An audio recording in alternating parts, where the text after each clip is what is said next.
नमस्ते सबैजनालाई। I hope यहाँहरू सबैलाई सन्चै छ होला। आई नो अहिले सोसियल मिडियामा न्युजतिर चाहिँ धेरै इस्युजहरू छन् अनि एकदम डिस्ट्रेसिङ हुनसक्छ, तर आज चाहिँ यो इस्यु चाहिँ it's very important, it's a priority. त्यसैले यो भिडियो बनाउँदैछु so that we can get as much public attention, as much social support as possible। त्यही भएर यो भिडियो बनाउँदैछु। Maggie Doyne CNN hero of the year 2015 जो चाहिँ नेपालमै कार्यरत हुनुहुन्छ र नेपालमै उहाँको ह्युम्यानिटेरियन कजेसहरूको लागि उहाँले 2015मा यो अवार्ड पाउनु भएको थियो। उहाँको स्टोरिजहरू चाहिँ अहिले धेरैजनाकोमा सेयर पनि भइरहेको छ। हेर्नुभएको छैन भने मेरो स्टोरिजहरूमा पनि छ, और म्यागी डोइनकै इन्स्टाग्राममा गएर पनि हेर्न सक्नुहुन्छ। सो 2 महिनादेखि चाहिँ हाम्रो लकडाउन धेरै अलि टाइट थियो होइन। हाम्रो बोर्डर्सहरूबाट चाहिँ नाकाहरूबाट कोही पनि नेपाल आउनको लागि चाहिँ रोक थियो। यो बिचमा चाहिँ फेरि हामीले अर्को बुझ्नुपर्ने कुरा के छ भन्दाखेरि कन्ट्रोलको लागि नाकामा रोक लगाउनु इट्स अ भ्यालिड पोइन्ट, तर अप्ठ्यारोमा परेकोहरूलाई उद्धार गर्नु चाहिँ हाम्रो जिम्मेवारी हो। सो त्यसैको पालना गर्दै अब पास्ट 2-3 डेजदेखि चाहिँ भारतीय साइडको नाकाहरू चाहिँ अलि धेरै खुकुलो हुँदै गइरहेका छन् होइन।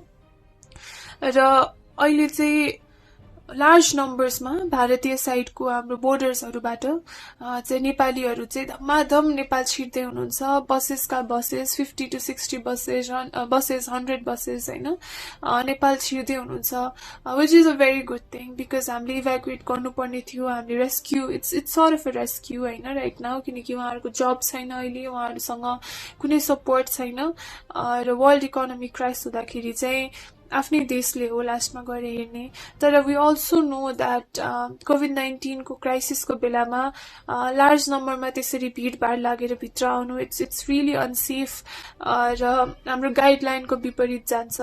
That's another important issue. अहिले म त्यो पनि साइड लगाएँ।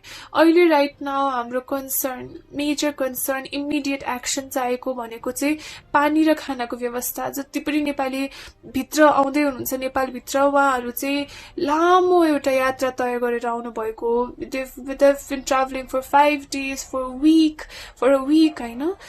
र अहिले चाहिँ सदर्न साइडमा चाहिँ temperatures are very high, 45 degrees भन्दा माथि टेम्परेचर छ।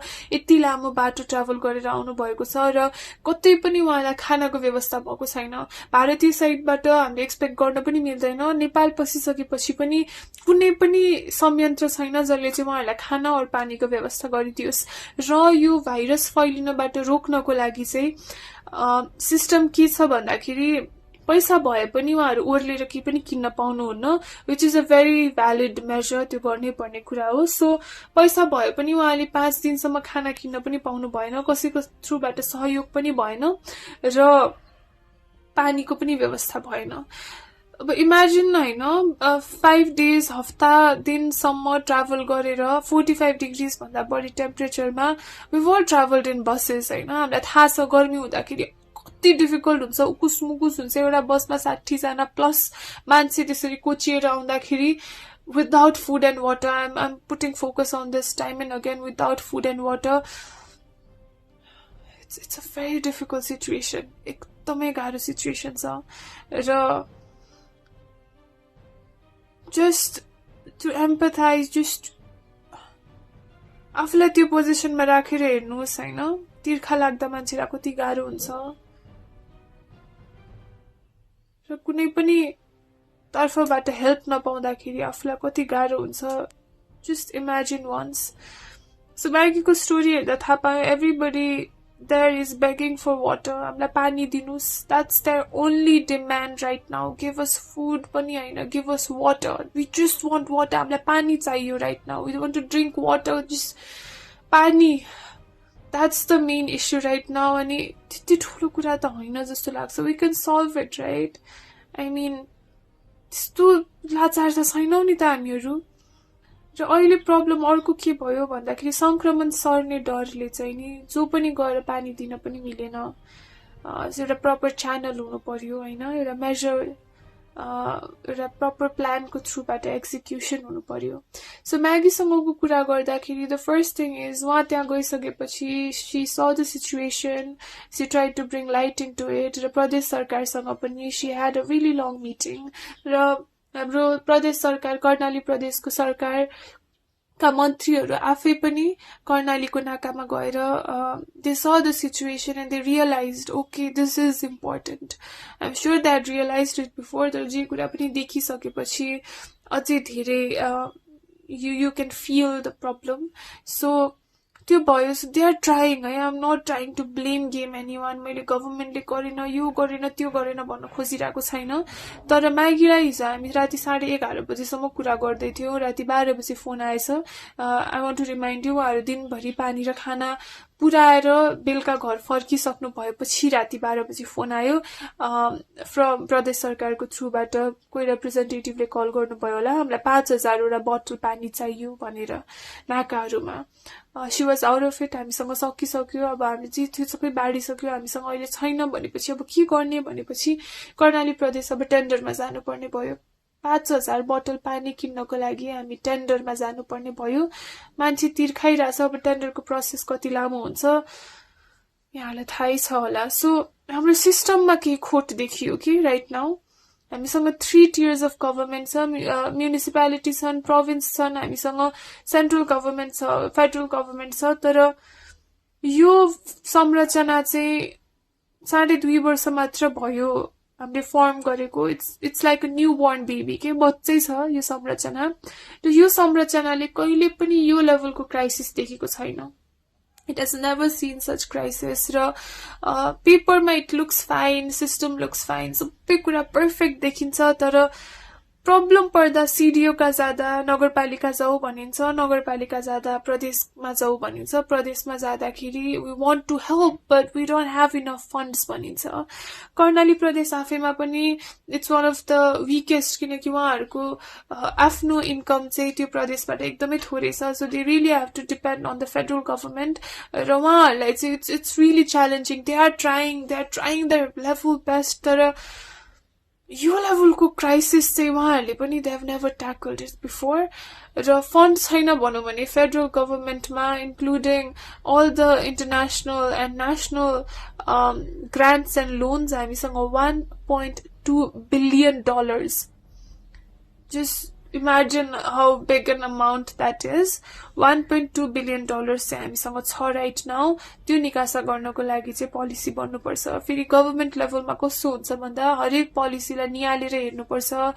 क्रिटिकल भएर हेर्नुपर्छ सबैको सहमतिमा निस्किनुपर्छ सो यस्तो पोलिसीहरू चाहिँ आजको भोलि पनि निस्किँदैन so what we can do right now को कुरा आउँछ let's call up our connections जति पनि connections छ let's call up let's media हुन्छ कि business houses हुन्छ कि just our friend circles हुन्छ कि let's just all get connected र यो सिचुएसन को लागि what can we do packaged food कसैले म्यानुफ्याक्चर गर्नुहुन्छ भने we need to get it there पानीको बोटल्सहरू कसैले प्रोभाइड गर्न सक्नुहुन्छ भने we need to get it there कसैले फन्ड हेल्प गर्न सक्नुहुन्छ भने we need to get it to people like Maggi जस्तो मान्छेहरू जसले काम गर्दै हुनुहुन्छ उहाँसम्म त्यो फन्ड पुर्याउनु पर्यो वा अरू कुनै अर्गनाइजेसन्सहरू विलिङ हुनुहुन्छ भने उहाँहरूलाई हामीले सपोर्ट गर्नु पर्यो राइट नाउ हाम्रो नेपालभरि जति पनि एनजिओज आइएनजिओज नन प्रफिट अरू हुनुहुन्छ स्पेसली यो सेक्टरमा काम गर्नुपर्ने हुनुहुन्छ we need to get into action right now र यो इस्युलाई चाहिँ जति सक्दो मिडिया सपोर्ट चाहिएको छ अहिले पानी र खानेकुराको समस्या छ जुन कुरा चाहिँ एउटा टेन्ट राखेर हरेक नाकामा पानीको बोटल्सहरू स्ट्याक गरेर राख्ने प्याकेज्ड फुड हट मिल पनि चाहिन तातो खाना पकाएको खाना पनि चाहिन राइट नाउ सिचुएसन अनुसार एक्ट गर्दाखेरि प्याकेज्ड फुड भए पनि हुन्छ ड्राई फुड भए पनि हुन्छ हरेक नाकामा राखिदिनु पर्यो त्यहाँ छोडिदिने they will come they pick it up physical distancing पनि मेन्टेन हुन्छ it's not very difficult we can do it we can definitely do it the second thing is overall migrant workers को issue 2 months भयो since the lockdown विदेशहरुमा lockdown सुरु भएको it's been longer नेपालमा comparatively धेरै देशहरु भन्दा धेरै पछि नै लकडाउन सुरु भएको थियो because हाम्रोमा संक्रमण त्यति बेला आइसकेको थिएन 70-75 दिनदेखि लगभग धेरै नेपालीहरू they've been stuck outside. नेपालमा हामी 80 जना संक्रमित पुग्यौ भन्छौं तर विदेशमा रहनु भएको नेपालीहरूको संक्रमण गन्यौ भने it's crazy, the numbers are crazy. कतारमा मात्र मे 19 सम्म 6911 जनामा संक्रमण देखिसकेको थियो. सिचुएसन एकदम नराम्रो छ. उहाँहरू एउटा जेल भन्दा पनि नराम्रो फेसिलिटीमा बस्दै हुनुहुन्छ. They all want to come back home. स्टुडेन्ट्सहरू बांग्लादेशबाट कति डिस्ट्रेसिङ कल्सहरू आउँछ बहराइनबाट, मलेसियाबाट, डिफरेन्ट पार्ट्स अफ द वर्ल्डबाट, इभन डेभलप्ड कन्ट्रिजहरूबाट.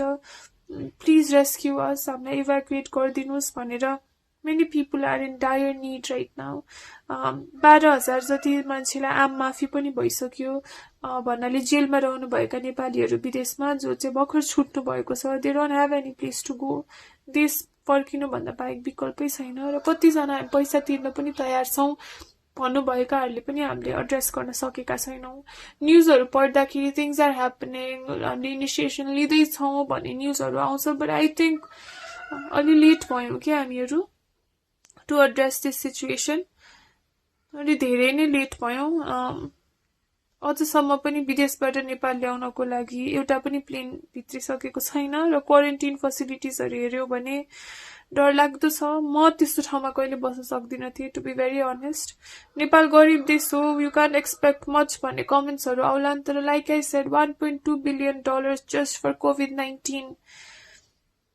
1.2 billion. म्यानेजमेन्टको कुरा हो, विलिङनेसको कुरा हो. सकिन्छ जस्तो लाग्छ. We need to get together. सानो सानो मसिनो कुरामा अल्झेर भएन. प्रायोरिटी के हो राइट नाउ? कसले के कमेन्ट गर्यो, प्रायोरिटी हो कि नेपालको सिचुएसन कस्तो छ, हाम्रो इकोनोमी कुन दिशातर्फ जाँदैछ, यसबाट हामी उम्किन कसरी सक्छौं भन्ने कुरा चाहिँ नेशनल डिबेट हुनुपर्ने हो. Choice is yours. But I think यो क्राइसिस जस्तो इम्पोर्टेन्ट चाहिँ कसले के कमेन्ट गर्यो भन्ने कुरा चाहिँ कहिले पनि हुन सक्दैन. सानो तिनो कुराहरूबाट चाहिँ I think we need to get out.